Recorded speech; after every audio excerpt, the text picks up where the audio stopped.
ბატონო, მადლობით მინდა დავიწყო, იმიტომ რომ შედგა ბოლო-ბოლო ჩვენი შეხვედრა მიამბე აფხაზეთზე. ასე ქვია ჩვენს პროექტი. ჩვენი მიზანია უფრო მეტი გაიგოს ახალგაზრდა თაობამ აფხაზეთზე და თქვენს თაობას, ჩემს თაობას მართლა ბევრი აქვს მოსაყოლი და სასაუბრო აფხაზეთზე. რა მოგონებები და რა ემოციური კავშირები გაკავშირებთ აფხაზეთთან. პირველად დიდი მადლობა მოწვევისთვის. მე ვფიქრობ, ყველასთვის ვისაც აქვს ცოცხალი მოგონება აფხაზეთთან. ტკივილთან ერთად არის ძალიან დიდი სითბოს განცდა და ძალიან დიდი, როგორ გითხრათ, რაცა სხვანაირი სინათლის, რომელიც შემოდის აფხაზეთთან ერთად. მით უმეტეს, რომ მე მაკავშირებს აფხაზეთთან ბავშვობის წლები. დავიწყებ იმით, რომ მამიდაჩემი უფრო ზუსტად ვიტყვი, დედაჩემის და ბებიაჩემის დიშვილი, ჩემი უსაყვარლესი ესმა მამიდა, როგორც უწოდებდი მას, როგორც სიყვარულით მიმართავდი, ესმა კარდენახიშვილი. ცხოვრობდა წლების მანძილზე, ათწლეულების განმავლობაში და მუშაობდა განთიაჩი, ანუ გაგრის რაიონში, იყო თვითონ აფთიაქის გამგე, ცნობილი პროვიზორი იყო და ძალიან უყვარდათ იქ ყველას აბსოლუტურად აფხაზებსაც,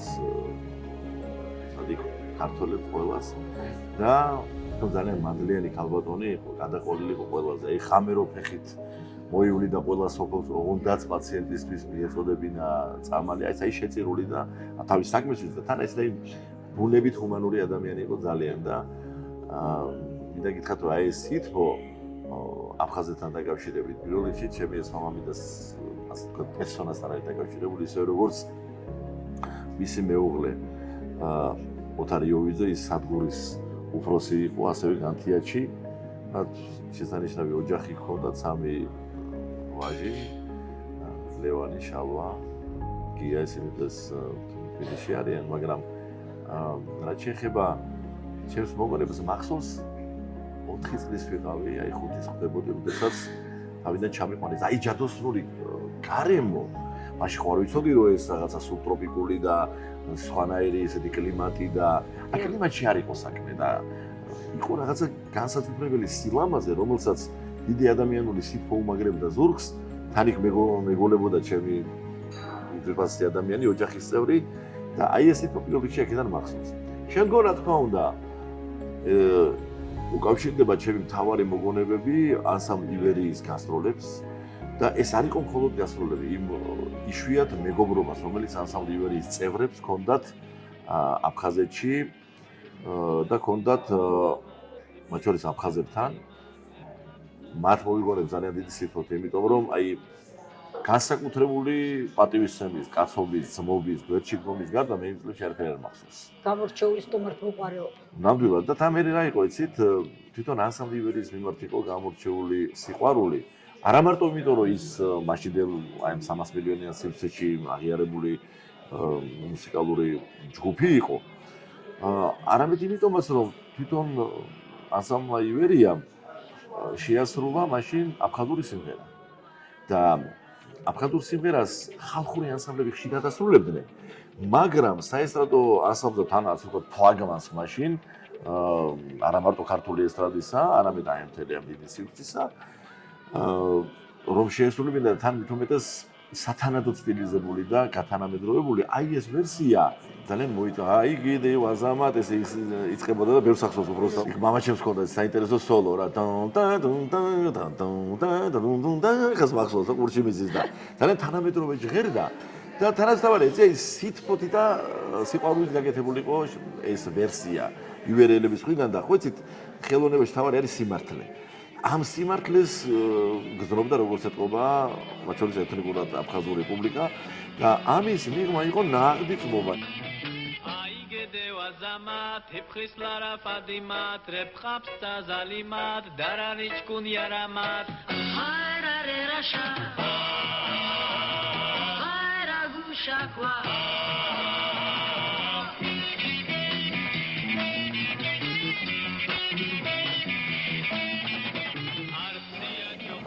ალიკა ემხვარი, მამაჩემის და ნათლიაჩემის ალექსანდრე ბასილაის დიდი მეგობარი, ნური ფილია ომიკა ლოლვა როგორც ვიცი, კარგად არის და მეფაჯამთელად ამყოფოს და მათ ერთი ისტორია მახსენდება, მე ამის მომსწრე არა ვარ, იმიტომ რომ მაშინ პატარა ვიყავი და მაშინ არ ვიყავი გასტროლებზე იბერიასთან ერთად, მაგრამ ვიცი დეტალები, როდესაც ჩავიდნენ და ჩატარდა კონცერტები ტრადიციულად ძალიან დიდი გამოხმაურები და ტრადიციული აშლაგებით სოხუმშიც,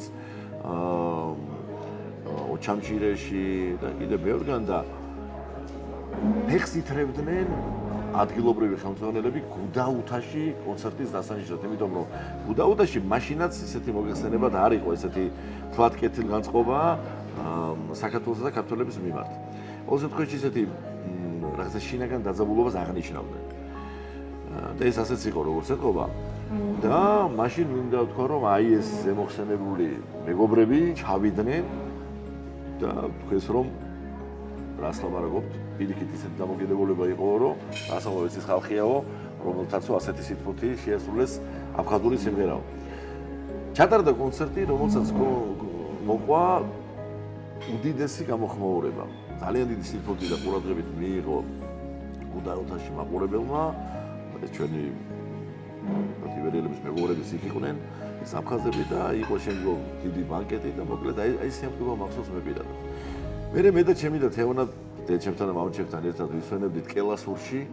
მე მახსოვს ჯადოსნურად რიწაზე, ავათხარაზე ეს ყოფნა და სამწუხაროდ მოხდა მე ეს ტრაიკული მოვლენები, რომელსაც დასამამი არ ჰქონია მხოლოდ ჩვენს პერიოდში, იმიტომ რომ ვინც ოდნავ მაინც გადაავლებს თვალს ისტორიულ წყაროებს და თუნდაც კერენსკის წერილი რო წაიკითხოს, მაშინ მიხვდება რომ რუსეთის იმპერიას ეს დიდი ხნის მანძილზე ჰქონდა ჩაფიქრებული და მიზან მიმართულად წვეწვეთად იმპერიებს რომ ჩვევია დაყავი და იბანტონე, აი ამ სისტემით მუშაობდა ჩვენ შორის ასე ვთქვათ უთანხმოების ჩამოსაგდება და როდესაც ორი ხალხი ცხოვრობს ერთ ტერიტორიაზე, მათ რა თქმა უნდა კონდეთ საერთო მიზნები საიმისოდ რომ ეს თანხმობა იყოს და მიზნებთან ერთად თავარი არის კიდევ რა ურთიერთპატივისცემა და საერთო წარსული, იმიტომ რომ ჩვენ ორივე ტრადიციული ხალხი ვართ და ამ ტრადიციებში უდიდესი მნიშვნელობა აქვს იმას, თუ ერთმანეთის კულტურას როგორ ვეპყრობოდით და გვაქვს თუ არა საერთო რა მოსაგონარი და ამ შემთხვევაში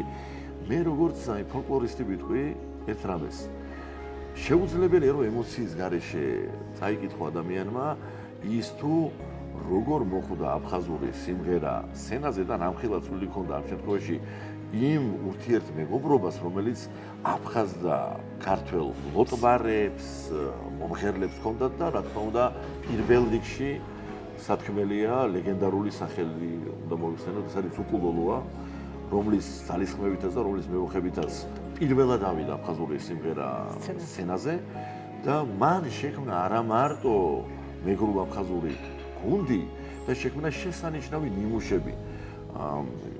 კონტამინაციის პრინციპი ჰქონდა მას გამოყენებული და არაერთი სხვა საიმისოდ რომ სასცენო ადაპტაცია მომხდარიყო და აი ეს მეორეული ფოლკლორის ნიმუშება დამკვიდრებული იყო ეს და სხვათა შორის იმდენად მკვიდრი საფუძველი შექმნა მას შემდგომ უკვე რემა შელეგიამ, კიწი გეგეჩკორმა და სხვა ჩვენმა სახელოვანმა ლოტბარებმა რომ დღემდე ქართულ ანსამბლებში აფხაზურ სიმღერას ისეთივე განუყოფელი ნაწილი აქვს, როგორც საქართველოს ყველა სხვა კუთხის სიმღერას და მიუხედავად იმ ქარტეხილებისა, მიუხედავად იმ ტრაგიკული ფურცლისა, მინდა გითხრათ, რომ დღესაც თბილისში არა მხოლოდ უფროსი თაობა, არამედ ახალგაზრდა თაობაც უდიდესი აღტაცებით ხვდება საშემსრულებლო ხელოვნების იმ შესანიშნავ ნიმუშებს, რომელსაც ქართველი თანამედროვე ანსამბლები წარადგენენ ხოლმე, ფოლკლორულ ანსამბლებს გულისხმობ აფხაზური სიმღერების სახით.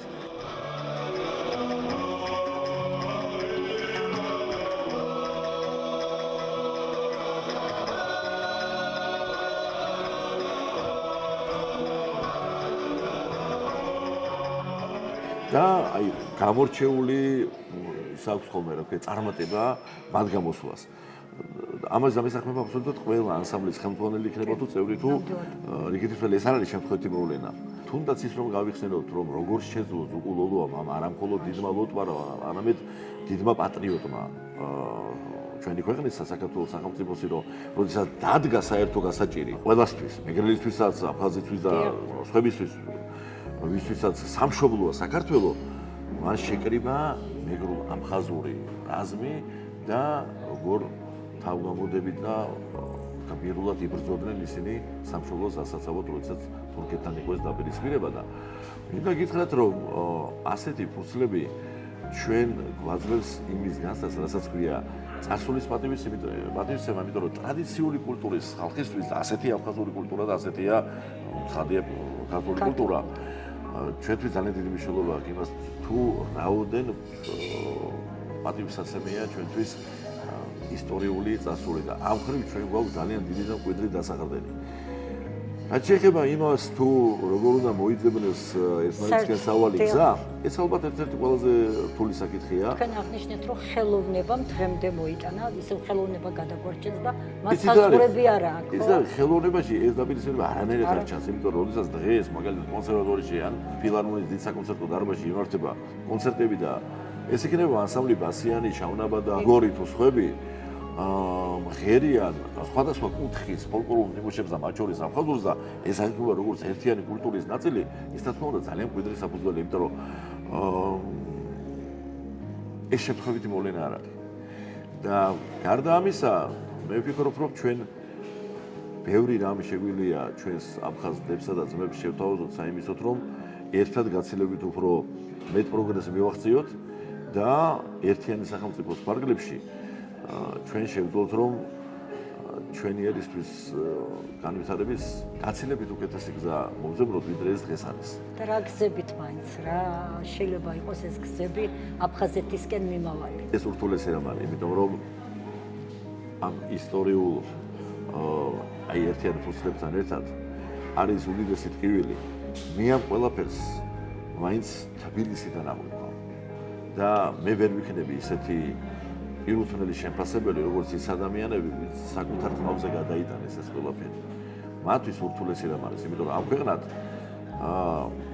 პატიება საქმელად იოლი, მაგრამ საქმეზე რომ იდგება, ეს ურთულესი რამ არის. მე ერთი ზუსტად ვიცი, რომ საქართველო არასოდეს იქნება აფხაზეთის გარეშე. რა თქმა უნდა, ჩვენ მინდა რომ ეს ყველაფერი მალე მოხდეს, იმიტომ რომ რასაც მე უყურებ და ამის საშუალებას თანამედროვე ინტერნეტი იძლევა, არ არიან კარგ დღეში ჩვენი აფხაზები და ძმები. შეიძლება თავს არ უწყდებიან, შეიძლება ჩვენს დასანახად ეს არ თქვან, მაგრამ კაცმა ჭირი მალა და ჭირმა თავი არ დამალაო ნათქვამია. მე ეს უფრო მეტად მოფიქრებინებს იმას, რომ ჩვენ შეგვიძლია უთხრათ ის, რომ ის ძმობა, რაც თავის დროზე ნათქვამი იყო, არის დასაყრდენი იმისა, რომ ჩვენ ერთად ვთქვათ ხმამაღალი სიტყვა ერთიან სახელმწიფოში. და მე ღრმად ვარ დარწმუნებული, რომ აფხაზეთი როგორც მთელი ცხოვრება, მთელი ისტორიის მანძილზე საქართველოს განუყოფელი ნაწილი იყო, ასე იქნება დღესაც. ოღონდაც მე არ საუბრობ მხოლოდ ტერიტორიაზე. აქ საუბარია იმ ხალხზე, ვისთან ერთადაც ჩვენ უნდა აუცილებლად შევძლოთ თანაცხოვრებად, საერთო ენის გამონახვაც და რაც თავარია ერთიანი აი პროგრესის მოძებნა. თანაც ღრმად ვარ დარწმუნებული, კიდევ ერთხელ ვახსენებ სიტყვას ტრადიციას, რომ აი ეს პროგრესი აუცილებლად უნდა დაეფუძნოს ჩვენს ტრადიციულ კულტურას და აი ამ ტრადიციულ კულტურაში ჩვენ ერთიანობის არაერთი მაგალითები გვაქვს და თუ რაიმემ შეიძლება რომ მოგვცეს ზალა და დასაყრდენი, მე ვფიქრობ სწორედ ამან. კულტურა რა თქმა უნდა არის ის ზალა და ის ენა, რომლითაც ჩვენ პირველ რიგში შეგვიძლია რომ ხიდი გავდოთ. თუ ვინმე უნდა ითამაშოს ასე ვთქვათ მიზიდულობის ცენტრის პოზიცია, ეს რა თქმა უნდა არის დედასამშობლო და მე ვფიქრობ რომ ამ ხრივ ჩვენ მზად ვართ და ძალიან დიდი მნიშვნელობა აქვს ემოციური მიმართება. ზაგრელები, აფხაზები ერთად იდგნენ, მღეროდნენ, შემდგომ ეს რეპერტუარი ჟღერდა თბილისის სცენაზე და მე ვფიქრობ ეს ტრადიციები პირველ რიგში უნდა იყოს საწინდარი იმისა, რასაც ქვია საერთო საფუძველი, იმიტომ რომ ყველაფერს სჭირდება საწყისი. რაც მტრობას დაუქცევია, სიყვარულს უშენებია. ამ სიყვარულის პლაცდარმი მე ვფიქრობ არის პირველ რიგში ქართული კულტურა, ქართული სიმღერა და ეს მე ვფიქრობ ძალიან კარგი სასტარტო პოზიციაა. გაცილებით მეტი ზალა აქვს მე ვფიქრობ იმას, რასაც ქვია სახალხო დიპლომატია, რაღაც ოფიციალური ტერმინია, რასაც ქვია უშუალო ურთიერთობა ხალხებს შორის.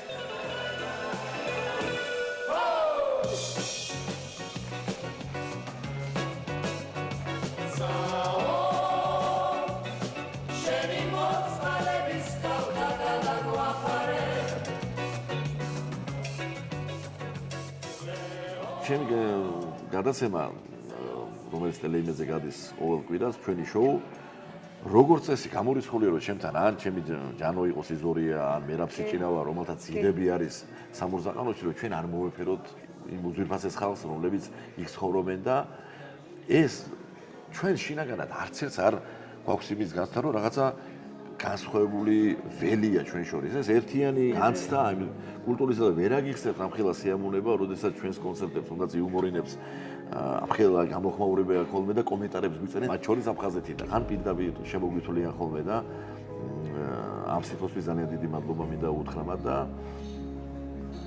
სიყვარული მარადიულია და კიდევ ერთხელ ვიტყვი რაც პირობას დაუქცევია სიყვარულს უშენებია